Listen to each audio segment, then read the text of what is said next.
Terpidana kasus KTP elektronik Setia Novanto akan menjalani masa hukumannya di penjara berpengamanan maksimum Gunung Sindur.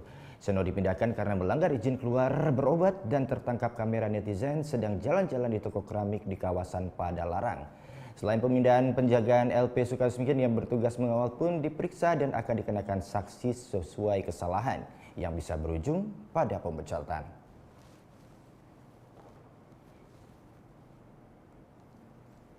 Kepala Kanwil Kemenkumham Jawa Barat masih memeriksa Setnov serta petugas yang mengawalnya saat izin keluar Lapas Sukamiskin. Sanksi disiplin hingga pemecatan akan diterapkan pada petugas yang mengawal sesuai kesalahan yang dilanggar. Selain itu, Kanwil Kemenkumham Jabar juga pastikan Setia Novanto akan mendapat pengamanan super ketat di Lapas Gunung Sindur, Kabupaten Bogor. Berbeda dengan Lapas Sukamiskin, Lapas Gunung Sindur mempunyai sel maximum security hingga mudah terpantau. Jadi kalau di Gunung Sindur pengawasannya sangat super ketat, super ketat. Seperti apa mungkin Pak ketatnya itu Pak?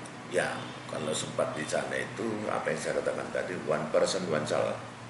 Jadi dia sendiri di sana dengan kamar terbatas itu dan jam bukanya juga nanti sesuai dengan SOP di sana sangat terbatas.